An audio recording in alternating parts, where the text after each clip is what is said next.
Working mom of two returns home and finds 5-month-old son alone and asleep on the floor. Story of the day. Abby returned home from work to discover her 5-month-old on the nursery room floor. He was never supposed to be alone in the first place, but there was no one else at home for a reason that angered her. Okay, time to go home. Abby closed her last document and turned off her computer at work. Her day was insanely busy, and she worried the entire time because of her 5-month-old baby, Connor. Abby usually worked from home, which was perfect. But her boss asked her to come on a Friday and take a bunch of in-person meetings. It was hectic, but at least they were productive. She was done with everything by 7 p.m. and couldn't wait to go home.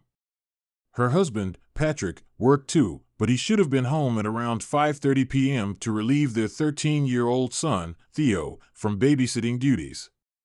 Like any other teenager, Theo had not been happy to spend his entire Friday taking care of his little brother, mainly because he was off from school due to a special event for teachers only. But Abby was not comfortable hiring babysitters for Connor just yet. Furthermore, summer was almost there, and Theo would have plenty of time to play with his friends as soon as his vacation started. Summers in their safe neighborhood in Fort Lauderdale were awesome. Abby would know. She grew up in the same area, which is also why she knew her boys would be safe alone at home. Theo was old enough to handle this responsibility and knew to call if anything happened. "Where are you?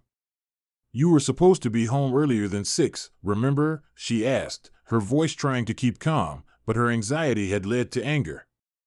But still, she drove quickly home, excited to see her baby after such a long day away, and they would probably order some pizza for dinner.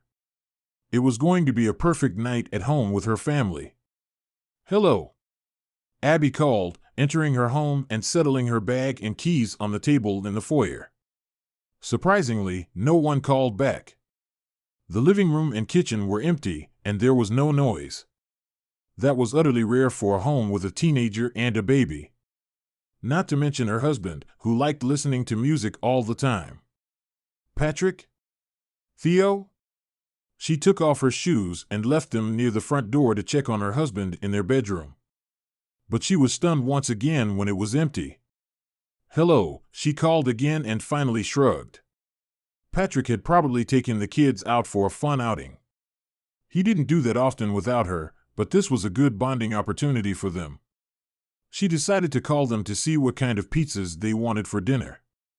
Realizing she had left her phone in her bag, she exited their bedroom only to notice something out of the corner of her eye.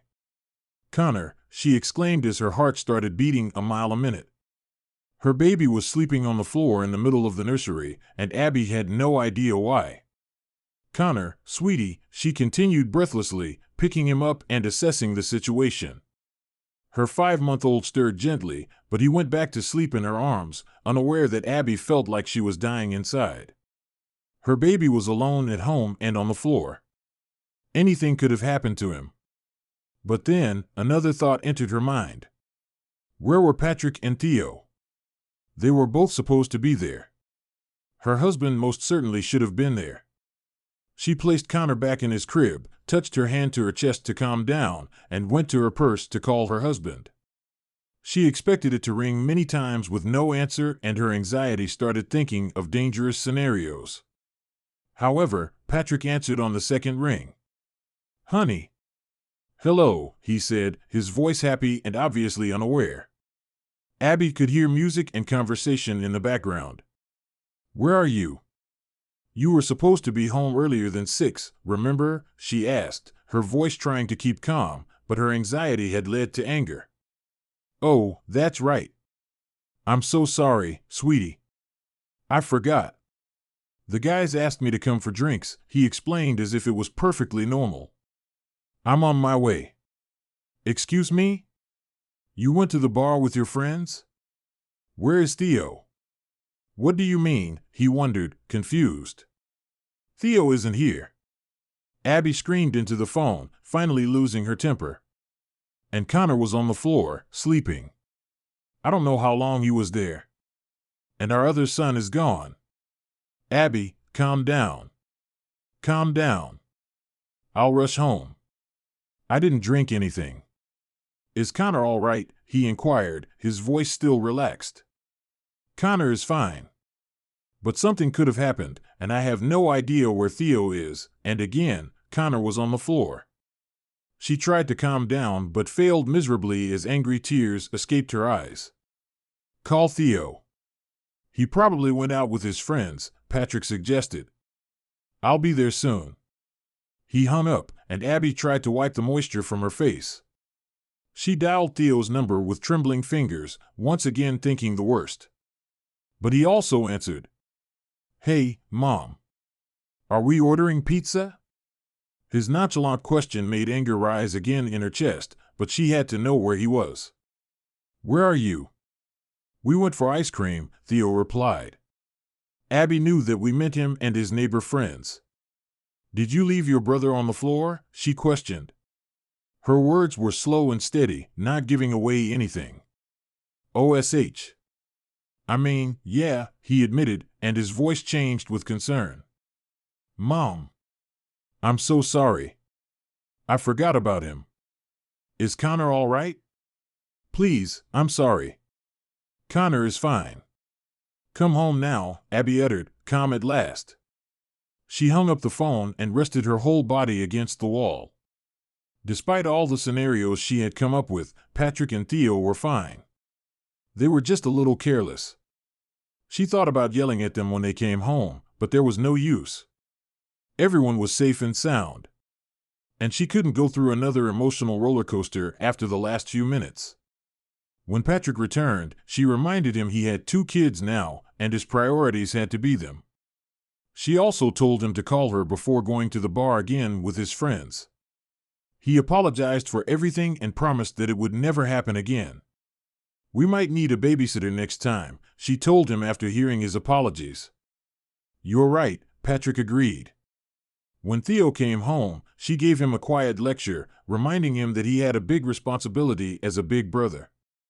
I'm not angry at you because everyone is fine, but something dangerous could have happened to Connor.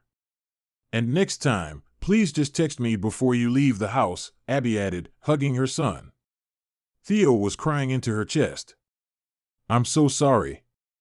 I know, she assured him, patting his back. He was a good kid, and Patrick was a great father, even if they sometimes needed a little reminder of their responsibilities.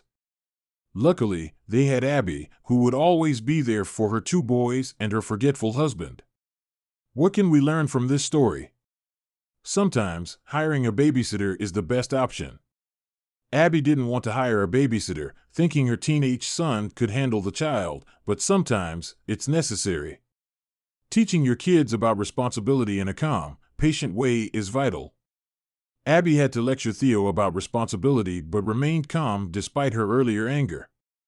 In fact, she also had to remind her husband, which is not her job. Sometimes, even adults need a wake-up call. Share this story with your friends. It might brighten their day and inspire them. If you enjoyed this story, you might like this one about a little girl who visited her old, abandoned home looking for her mother. This piece is inspired by stories from the everyday lives of our readers and written by a professional writer. Any resemblance to actual names or locations is purely coincidental. All images are for illustration purposes only.